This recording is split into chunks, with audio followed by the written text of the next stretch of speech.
Hello everybody, and in this video I'm going to be talking about a very important and maybe interesting subject if you're learning a new language, and it's how to learn how to memorize new vocabulary.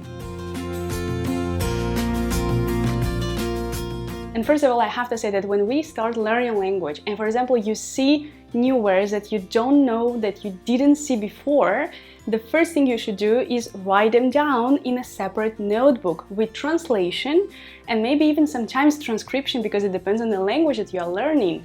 But writing the new words separately, writing them down, not typing them, is essential because first of all, when we write, we memorize.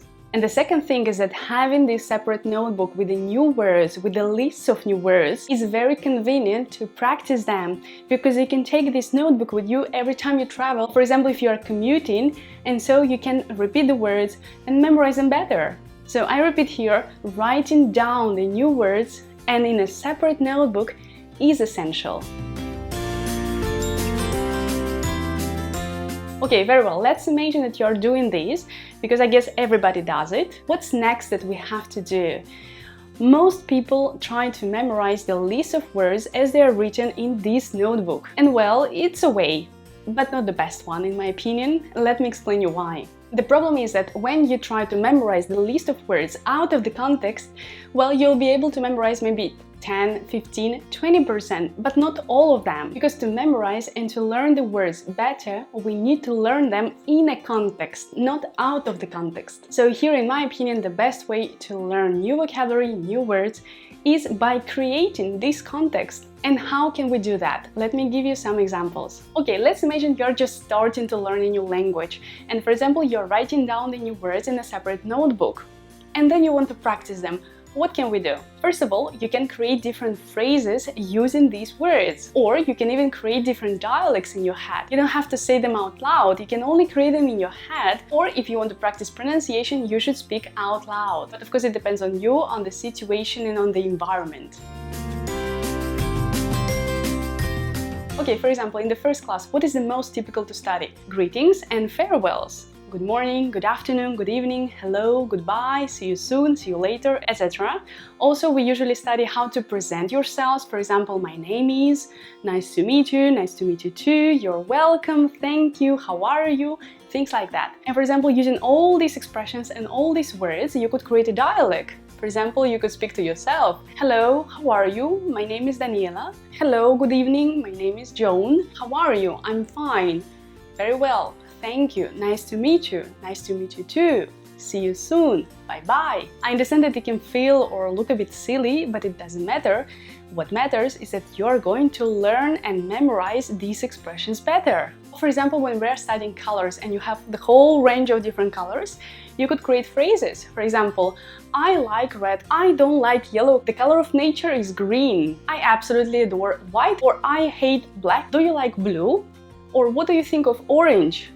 Etc. Things like that. Of course, greetings, farewells, and colors were just examples for you to understand that the best and actually the only way of learning new words, new vocabulary, is by creating context, because we need to learn words within this context. So if we don't have context, for example, if you don't go to a language school, or for example, you're not following an online course or a book, the only way of learning these words is by creating this context. For example, you could watch a new series and you could be writing down all the new words that you don't know in a separate notebook. And that's it. And then, for example, to practice these words and to memorize them, you could take your notebook, check out the list of them, and try to make a phrase with each one of these words. Believe me, in this way you will be able to memorize the words much faster. But of course, it requires a bit of effort because you'll have to spend some time doing this. But also it practices your imagination, and it's not an easy exercise, so be prepared. But also I have to warn you that if after practicing or studying language you feel very tired, you literally feel your brain boiling, it means that it's working. It means that you are learning. Actually, after every lesson you need to feel a bit tired, because it means that your brain is perceiving new information, is analyzing and interpreting this new information. So don't be put off by this tiredness that you feel at the end of a practice or of a class. It's totally normal, it's actually very good.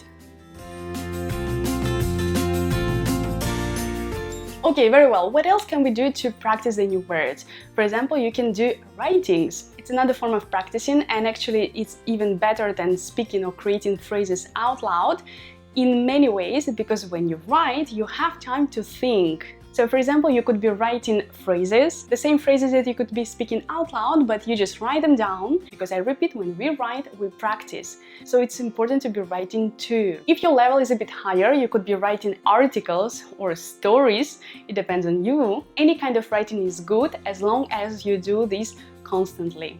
So writing is also a very good way of practicing new words, new vocabulary.